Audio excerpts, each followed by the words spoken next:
समय को डेडिकेटेड एक मानसिक बीमारी हुए लड़की को हमने ये उसके लिए एक ड्रामा पेश कर रहे हैं। तो देखिएगा ये ड्रामा।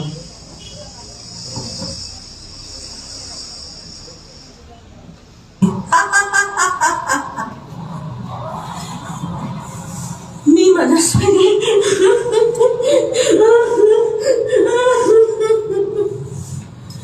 मनस्विनी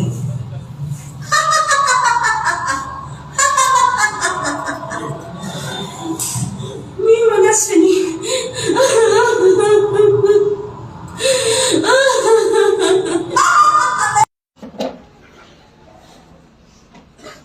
हाय फ्रेंड्स, मैं एक सक्सेसफुल यूट्यूबर, एक रील्स मेकर हूँ। लेकिन कुछ दिनों पहले ऐसा नहीं था। मैं मेरी क्रिएटिविटी एनकैश नहीं कर सकती थी क्योंकि मुझे बाइपोलर की मानसिक बीमारी थी। लेकिन आज जो मैं कुछ हूँ वो कैसे बनी, आइए देखते हैं।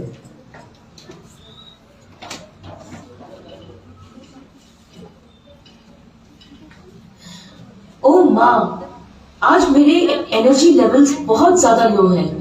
क्या आप रसोई और पैक का काम कर सकती हैं? क्यों, तुम्हें क्या हुआ है? सिर्फ बैठकर खाती रहती हो? हमें बाहर जाकर काम करना पड़ता है। और छोटा सा बैंक और रसोई का काम करने को कहा तो तुमसे नहीं होता? माँ, ऐसे क्यों बोलती हो? तुम मेरी बीमारी के बारे में अच्छी तरह से जानती हो। You know I am fed up of life. मुझे तो ये भी नहीं पता है कि मुझे क्या हो रहा है। आपको क्या लगता है कि मुझे ऐसे घर पे हाथ धरे बैठे अच्छा लग रहा है? मैं एक एंटरटेनर। जीना सीखो। परफॉर्मेंस नहीं कर सकती तो ट्यूशंस ले लो। तुम पढ़ाई में बहुत अच्छी थी। मेरी पैशन ही मेरी आइडेंटिटी बन चुकी है। उसके सिवाय मैं कुछ करने के लिए तैयार नहीं हूँ। और अगर करने की कोशिश भी करूंगी तो उसकी जगह कंसिस्टेंसी और डिसिप्लिन दोनों नहीं रहेंगे। ठीक है, मेरी एक सहेली कलाकार है। उसके वर्कशॉप में इंट्रोडक्शन स्पीच दोगी क्या? तुम्हारा फेवरेट काम है। वाह, सच में माँ? मैं इतनी खुश हूँ ना। मैं अच्छा स्पीच दूंगी। लोग बहुत सारी तालियां बजाएंगे और मुझे हर जगह से स्पीच देने के लिए इनविटेशन आएगा और मैं फेमस हो जाऊंगी। माँ, मुझे कुछ पैसे दो ना, शॉपिंग के लिए। मुझे नई ड्रेस खरीदनी है स्पीच के लिए।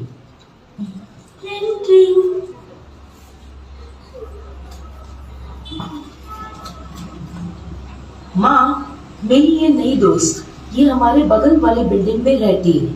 मेरी और इसकी अच्छी दोस्ती हो गई है। अरे अंदर आओ ना, मैं तुम्हें घर दिखाती हूँ। ये मेरी माँ है। नमस्ते बेटा। नमस्ते। अभी कितने दिन ये दोस्ती चलेगी, देखते हैं।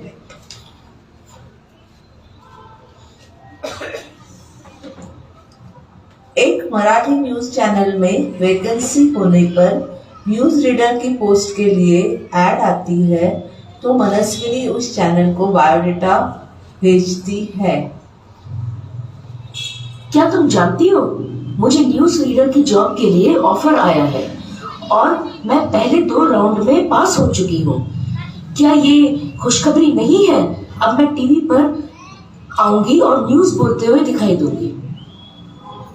क्या मनस्विनी, ये तेरा हर वक्त का नाटक है। हर बार बातें बड़ी बड़ी और लास्ट में सब टाटा फिश। ऐसी कोई बात नहीं है, मैं हो जाऊंगी। सिलेक्ट होने के बाद मैं हर जगह छा जाऊंगी और तुम लोग देख लेना, तुम मुझे ढूंढते रह जाओगे। इतनी बार हारने के बावजूद भी तुम्हारे सपने देखना खत्म ही नहीं होते। नीचे आ जाओ जरा, तुम कहीं नहीं जाओगी, यही रहोगी। Hello, can I speak with mister Sameer Valmikar? हाँ, कौन बोल रहा है? सर, मैं मनस्विनी। सर, मेरे सिलेक्शन का क्या हुआ? सॉरी बेटा, you have not cleared the last round.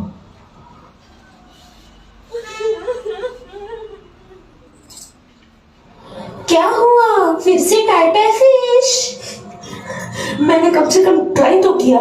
तुमने कभी कुछ किया है? मैं अब तुम्हारा मुंह तक नहीं देखूंगी।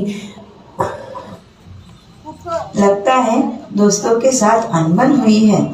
पहले सबके साथ हाथ में हाथ डाल के चलती है, बाद में सबको ब्लैकलिस्ट कर देती है। अरे मनस्विनी, आज तुम्हें लड़के वाले देखने आ रहे हैं, तो थोड़ा सा अच्छे से रहना और अजीब हरकतें मत करना। सचमुच माँ, आज कोई मुझे देखने आ रहा है? आज मैं थोड़ी खरीदारी करके आऊं क्या? फिर मैं और अच्छी दिखूंगी। वैसे सुंदर तो मैं हूं ही। आज मेरे सपनों का राजकुमार मुझे देख के पसंद करने वाला है। हाँ ठीक है। अरे हवे में मत उड़ जाना। हमने अभी तुम्हारी दवाई शुरू है यह बात नहीं बताई है। ओ माँ, वो मुझे देखते ही लड़का सब कुछ भूल जाएगा और एकदम 1 सेकंड में पसंद कर लेगा, क्योंकि मैं बहुत सुंदर हूँ ना।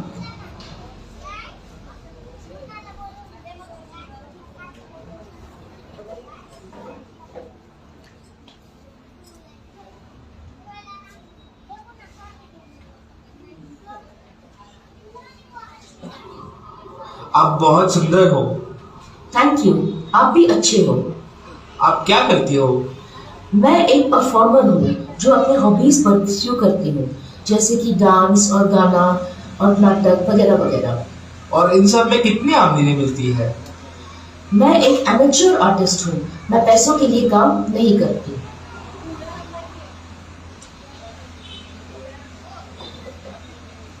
हमारी मनस्विनी बहुत अच्छी है, पर एक छोटा सा इशू है। उसे मानसिक बीमारी है और उसके लिए उसे गोलियां लेनी पड़ती है। क्या? और आप क्या हमें पागल समझते हो? आपकी पागल लड़की हमारे घर की बहू कतई नहीं बन सकती। हमारा लड़का लाखों में एक है, उसे कोई भी अच्छी लड़की मिल सकती है। आपकी लड़की कुछ कमाती नहीं और नाच गाना करने वाली लड़की हमारे घर की बहू कतई नहीं बन सकती, और हमें कोई संबंध भी नहीं रखना है।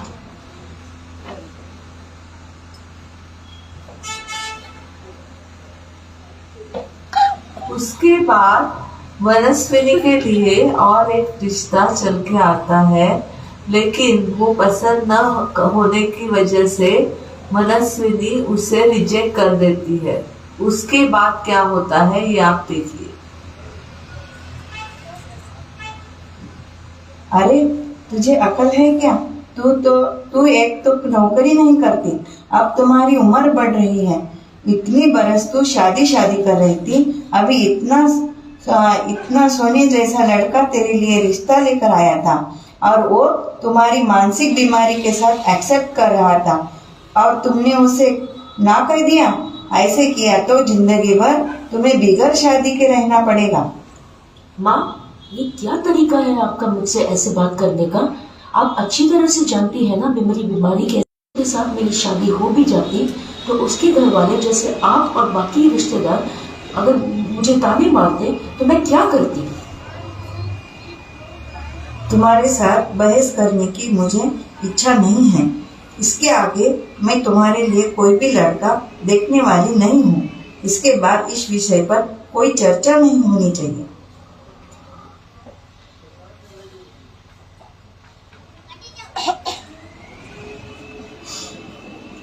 देखो मनस्विनी, अपनी शालिनी मौसी बीमार है, इसके लिए तुम्हें कुछ दिनों के लिए उसके पास जाना है और वहाँ बैठकर उसकी देखभाल करनी है। मैंने टिफिन बना कर रखा है, वो उसे खिलाकर उसका ख्याल रखना। अरे मम्मी, उससे याद आया, क्या मैं अपने प्रोग्राम के पासेस मौसी को दे सकती हूँ? अरे तुम्हें मालूम है ना, अपने रिश्तेदारों में से किसी को भी तुम्हारी एक्टिविटी में जरा भी इंटरेस्ट नहीं है और तुम्हारे पीठ पीछे वैसे भी तुम्हें चिढ़ाते हैं। फिर भी तुम्हें ऐसा लगता है तो मौसी को इनवाइट करो। मनस्विनी मौसी के घर जाती है और उसकी माँ का बना हुआ टिफिन उसको देती है। अरे मनस्विनी, आज मौसी के याद कैसे आई? अब ऐसा क्यों बोलती हो मौसी? मैं आपको टिफिन और अपने नए प्रोग्राम के पासेस देने आई हूँ। ये सब करने से तुम्हें कितना मिलता है? तुम लोगों का एमेच्योर कलाकार का ग्रुप, इसमें तुम्हें कितने पैसे मिलेंगे? और ये नाच गाना करके पेट भरोगी क्या? शादी के बारे में भी बहुत नखरे हैं तुम्हारे। जिंदगी भर अपने माँ बाप पर बोझ ही बनी रहोगी क्या? मौसी, बस हो गया। आज से मेरे और तुम्हारे संबंध खत्म। अरे मनस्विनी, अपने पड़ोस में जो तृप्ति रहती है ना, उसकी शादी तय हो गई है। क्या क्या कह रही है आप माँ? मेरी उम्र की सब लड़कियों की शादी हो रही है, सबका परिवार है। उन्हें देखकर मुझे भी लगता है कि मेरा भी परिवार हो। बस इसके लिए तुम सिर्फ तुम जिम्मेदार हो।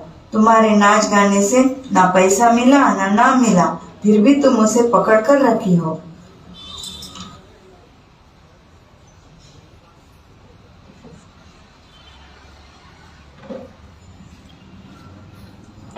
अरे अंकल, आप कब आए? आइए ना, बैठिए, मैं आपके लिए चाय नाश्ता बनाती हूँ। देखो मनस्विनी, ये ऐसे खुद को बंद करके और हॉबीज का नाम लेके 4-5 गानों का प्रोग्राम का नाम लेके करियर नहीं बनता। तुम्हारे पिताजी बड़े लेखक थे। एक सामान्य लड़की के आगे तुम्हारा अस्तित्व शून्य है। ओके अंकल, ठीक है। मैंने तुम्हारी ये बात एक चैलेंज की तरह एक्सेप्ट कर ली है। अब मैं अपना विश्व खुद तैयार करूंगी, जिसमें आप जैसे नीच और तुच्छ लोग बिल्कुल रहेंगे नहीं।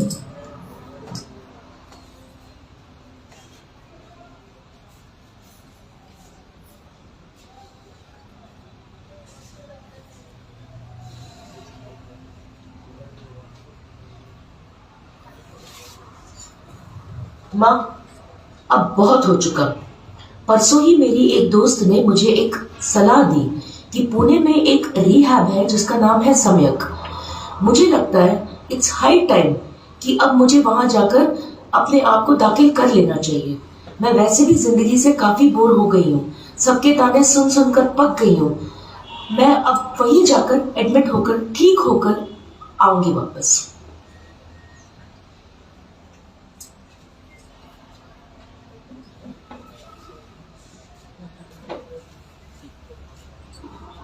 Good morning doctor. Good morning. किस वजह से आप यहाँ आई है? डॉक्टर, मैं अपनी बीमारी की वजह से आई हूँ। मुझे बाइपोलर डिसऑर्डर है। मुझे बहुत तकलीफ होती है। मुझे ऐसा लग रहा है कि सब कुछ खत्म हो जाएगा। मुझे हर वक्त रोना आता है। सब लोग मुझे बुरा भला कहते हैं। कभी कभी मुझे ऐसा लगता है कि मैं बिल्कुल दुनिया को छोड़कर चली जाऊं, पर कभी कभी मुझे ऐसा लगता है कि मैं दौड़ के आसमान को छू लूं। बहुत ज्यादा हंसी आती है और बहुत ज्यादा खुशी महसूस होती है। मुझे क्या हो रहा है डॉक्टर, बताइए ना प्लीज। आपने अपने बीमारी के बारे में सही बताया है। कभी बहुत दुखी होना, कभी बहुत खुश होना, कभी बिल्कुल डिप्रेस होना, ये सब बाइपोलर के सिम्टम्स है। आप ये सब इसलिए फील कर रही है क्योंकि कुछ ब्रेन में केमिकल्स का इम्बैलेंस, बाकी एनवायरमेंटल स्ट्रेस, या आपके परिवार में पहले से कोई किसी बीमारी का पेशेंट है। आपको ऐसा लग रहा है कि यह बीमारी आपको कंट्रोल कर रही है, पर सम्यक में आपको सारी दवाइयाँ और काउंसलिंग की मदद से आपकी बीमारी काबू में आ जाएगी।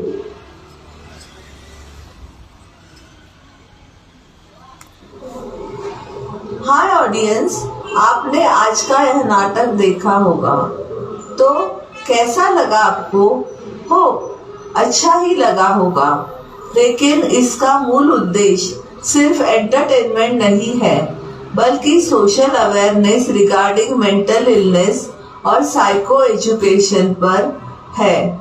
इस पर ज्यादा एम्फेसिस किया गया है और यहाँ मेंटली इल पेशेंट्स को जीवन में कौन कौन से प्रॉब्लम्स को फेस करना पड़ता है, ये चीजों को प्रोजेक्ट किया है।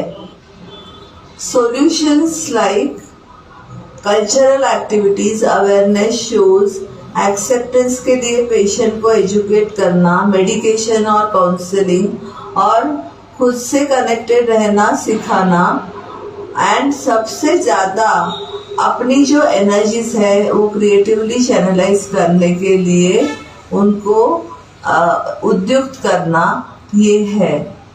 तो thank you very much for viewing this drama.